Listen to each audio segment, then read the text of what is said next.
Well, Johnny, let's just start off with tomorrow night's matchup against the defending Summit League champions. Your thoughts on South Dakota State? Yeah, we have a ton of respect. South Dakota State is, they're a powerhouse in the Summit League.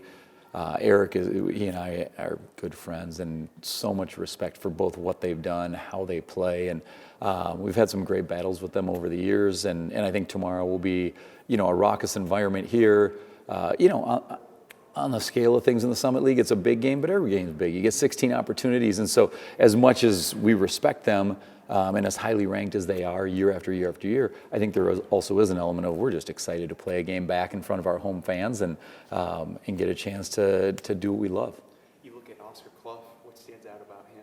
Yeah, what stands out about him, he's 6'11". I think he had 30 points, 19 rebounds last game. I think he's one of the best posts in the country at any level. You look at what he did at Washington State last year on an NCAA team, what he's doing for them, and you just don't see guys in mid-major basketball who are 6'11", unbelievably skilled. He's tough.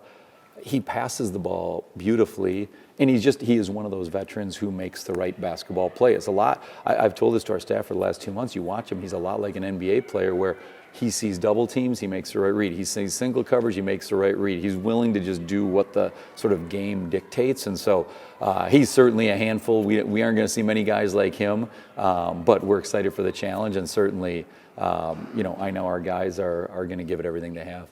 You look at your own squad, 8-1 in your last 9, coming off 2 big road wins up in North Dakota. What do you like most about the way you're playing right now?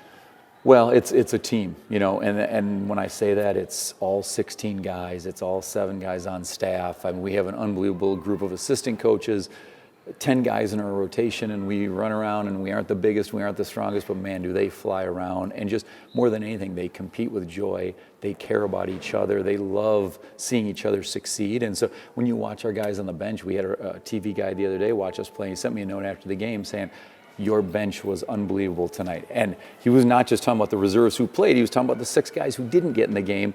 And so that kind of stuff, when you're trying to build a certain culture, that really epitomizes it, right? It's one thing if you're a starter, it's another coming off the bench, but if you're one of the guys not playing and you are just as excited for your teammates, that's when you start to get something collectively special. And in this stretch of winning 8 of 9, even the game we lost at overtime at a really good Cal Riverside team. I walked off the court every single time, just feeling so fortunate and grateful to coach these guys. Look at Miles, 50 points in his last 2. What do you like most about the way he's playing? Yeah, I'm so proud about Miles, and I'm glad you asked it that way because most proud, the loose ball he dove for at North Dakota State, the pass he made to Drake Dobbs to take a 3-point lead with 1:20 seconds left where he stepped through a double team, pivoted, all those little things that I think he's an unbelievable scorer, but his all-around game continues to grow. And so he's added a unique dynamic to our team. He's able to score in myriad ways, but it really is sort of those intangibles that he's doing. And as he gets more and more comfortable with our program and our guys, I think our fans are going to grow to just love watching him. How'd you guys find him? His college coach, Pat Miller, legendary Whitewater coach, good friend of mine. So that was probably the initial connection. Obviously, our D3 roots, we probably scour the D3 channels a little bit more. And frankly, we had opportunities to bring in kids who had played Division I basketball. And some of it is how talented Miles is. Some of it is the fit with our system. Some of the stuff they had run offensively at Whitewater mirrors what we do. But then some of it was just getting to know him. He lives in that gym as much as any kid I've ever coached. He loves basketball, and he's kind of a throwback. He's very simple, and I mean that the most positive kind of way.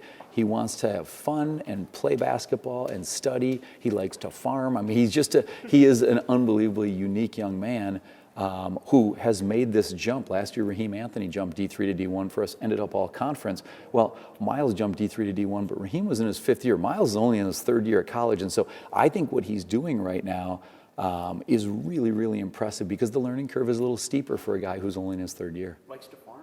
Yeah, he and his dad and his brothers, they've got a farm, and whenever I would talk to him, you text kids and what'd you do today? Video games. he would give me answers like, it was a beautiful Sunday, got a ton of hard work on the farm, nothing I'd rather do. And then he got a couple thousand jump shots up. And so, yeah, you got to, in life, we all have unique, we talk about soaring with your strengths and your role on a team, but it's also about, intrinsic motivation. Are you doing the things that you're passionate about? And he's so self-aware about who he is and what he loves to do. And then he goes out and he does them to the best of his ability.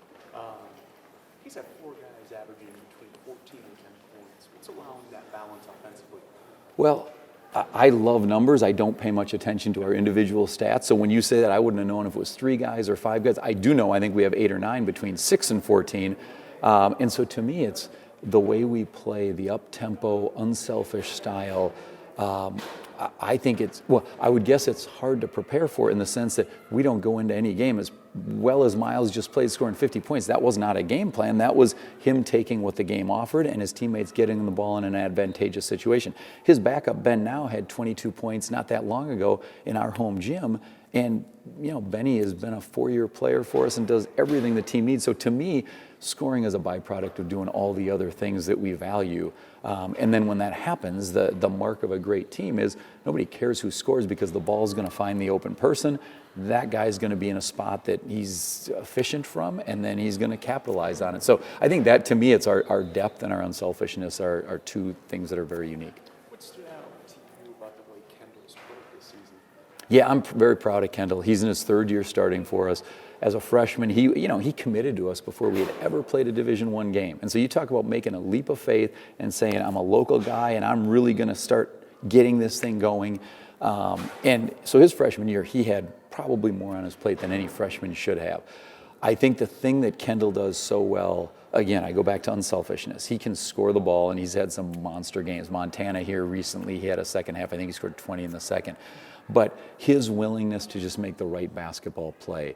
We have so many guys, I could go down the list, who could score 20 points on any given night, and yet when you're in our locker room after we win and they score 4 points, you could not tell how many points they scored. So I think Kendall provides us veteran leadership.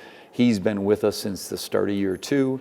And he also his demeanor is for an upperclassman. When you look at our cohesiveness, we've got 9 freshmen on the roster. So out of 16 guys, 5 true freshmen, 4 redshirt freshmen, 3 transfers. So the guys who are coming back, Kendall and Drake being 2 of them, they really have done a phenomenal job of sort of passing on our culture, but doing it in not a dictatorial way, but a very much collective way. And so Kendall does that. Everybody looks at his scoring numbers and his shooting numbers, but to me, it's his demeanor is one that everybody loves being around, and that's contagious on a team. Final one for me. I may not catch you before Saturday. Thoughts on South Dakota? South Dakota are playing really, really up-tempo. Well coached. They've brought in a bunch of transfers, and so I think they're dynamic. They're playing a little different style than just about anybody else in the Summit League, and so I think fans have an opportunity this week to see 2 unbelievable programs from the Midwest play slightly different styles, but I think it's going to be a really, really up-tempo game, and it's part of the fun of the Summit League. When you look right now, early in the season, you can tell there's a lot of balance, a lot of parity, and I think it's going to be an unbelievable couple months.